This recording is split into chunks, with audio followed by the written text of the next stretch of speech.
Olá, eu me chamo Valdeci Alves, sou advogado de inúmeros sindicatos e de movimentos sociais aqui do estado do Ceará. Muitos sindicatos e sindicalistas têm me perguntado o que é realmente essa proposta de emenda à Constituição que muda a escala de 6 dias de trabalho por um dia de descanso para 4 por 3. 4 dias de trabalho e 3 de descanso. E querem saber também, além de explicar o que essa proposta de emenda à Constituição diz, me posicionar sobre o tema. Pois bem, vamos aqui nos posicionar e explicar. A atual Constituição, desde a era Vargas, que se diga, porque a atual Constituição manteve, em parte, toda a política social criada para trabalhadores por Getúlio Vargas. Ela manteve, reduzindo a jornada apenas de 48 para 44 horas, porém, mantendo a jornada diária de 8 horas. Assim, a maioria dos trabalhadores e trabalhadoras que são CLTistas, regidos pela CLT, trabalham de segunda a sábado. De segunda a sexta, 8 horas diárias, e dia de sábado, 4 horas diárias, descansando apenas um dia, que é o dia do domingo. É assim atualmente, para o setor que tem os trabalhadores regidos pela CLT. Pois bem, o que a proposta da deputada Érica Hilton altera? 4 dias de trabalho por 3 dias de descanso, que seria segunda, terça, quarta e quinta, que dá 32 horas, mais 4 horas, que vai dar 36 horas. Na verdade, seria 4 dias, mais a metade de uma jornada.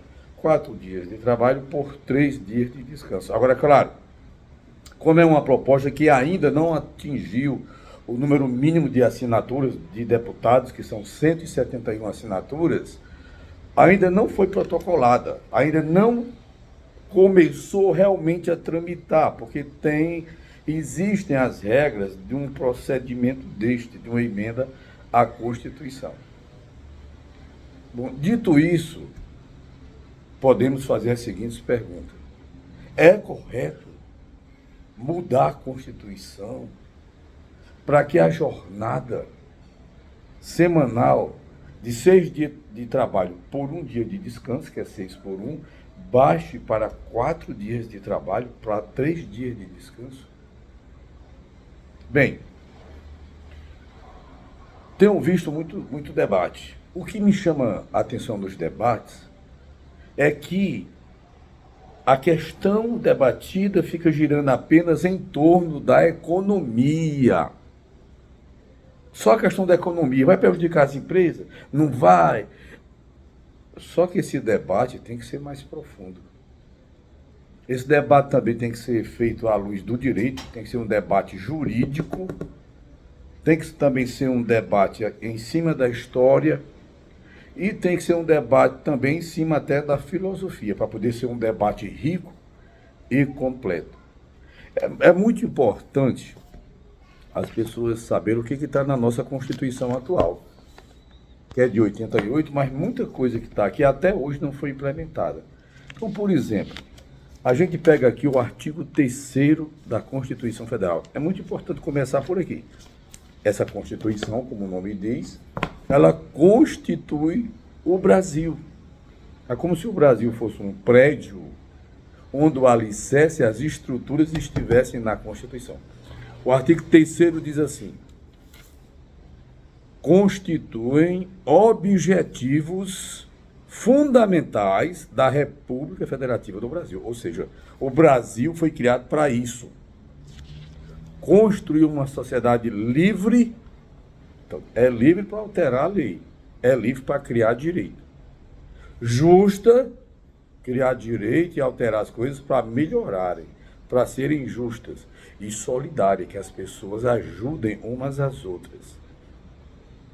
O inciso 3 diz assim: também é objetivo fundamental erradicar a pobreza, a marginalização e reduzir as desigualdades sociais. Ora, Uma emenda dessa, sem dúvida, é uma forma prática de ajudar a erradicar a pobreza, a marginalização e reduzir as desigualdades sociais.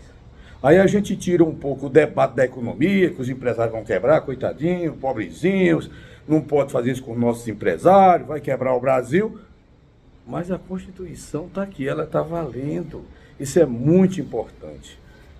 Outro artigo da Constituição que eu queria tocar aqui, que eu acho que é muito relevante, é o artigo 6º da Constituição Federal, que também faz parte dos direitos e garantias fundamentais. Direitos e garantias fundamentais prevalecem sobre qualquer outro direito. Ou seja, o empresário tem direito ao lucro? Tem. Tem direito à livre iniciativa? Tem. Mas esse direito do empresário é inferior aos direitos que estão no artigo 6º da Constituição Federal. Vamos aqui ao artigo 6º. São direitos sociais. Olha aqui os direitos sociais.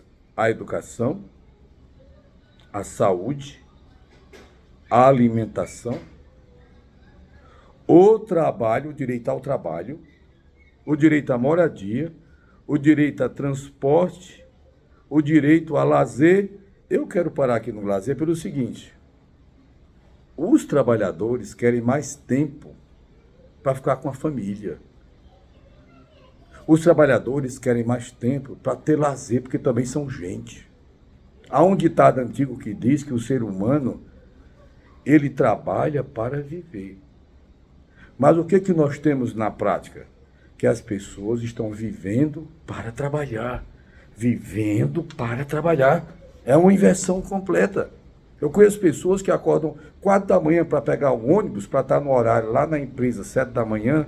Quando acaba a jornada de trabalho à tardinha, vem chegar em casa 8 da noite para jantar. E só ver seus filhos e sua mulher para conversar e conviver como jeito no domingo.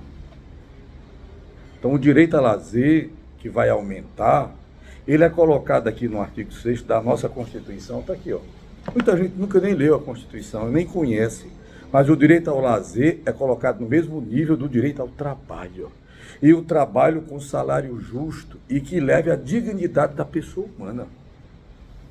O artigo 7º, inciso 13, que também é o direito social, que envolve a questão do direito ao trabalho, é o que está sendo alterado, como é hoje.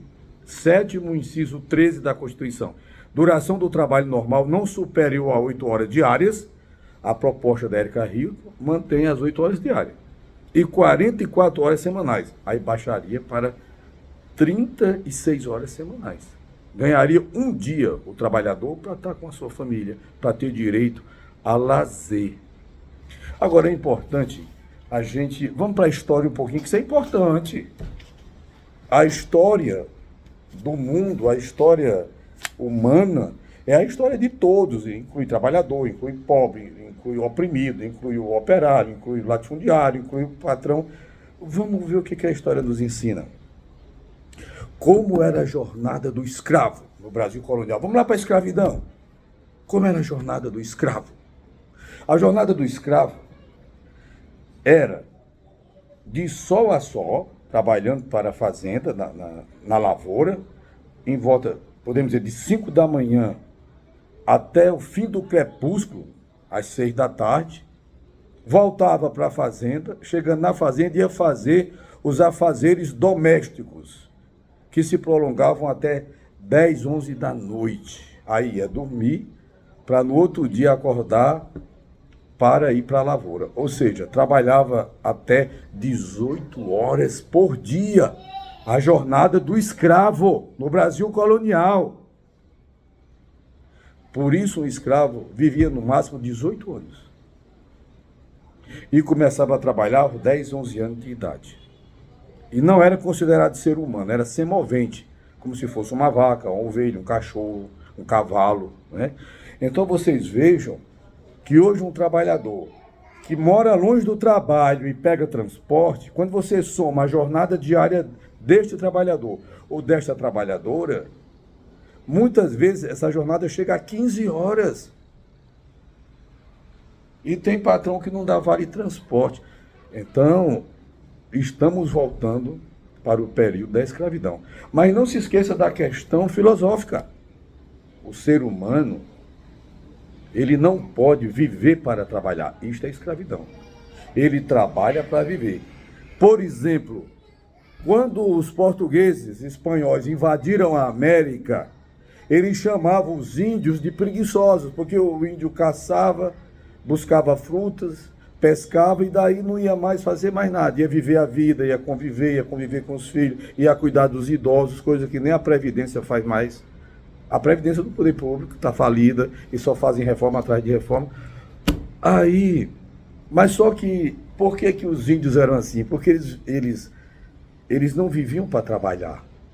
Eles trabalhavam para viver. Então, quando eles tinham o suficiente para comer, quando a roça colhia o suficiente, a farinha, o caju aqui no Ceará, por exemplo, e as demais plantas, milho, etc., ele tinha o suficiente para comer e viver, interagindo com a natureza, dança, rituais religiosos. Então, por que acharam os índios preguiçosos? Porque eles viviam a vida.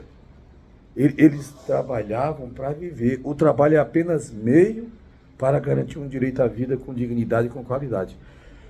Quando é o contrário, quando o trabalhador vive para trabalhar, o trabalhador vira meio e o lucro do dono da empresa vira fim. Isso é o que está em debate, é isso.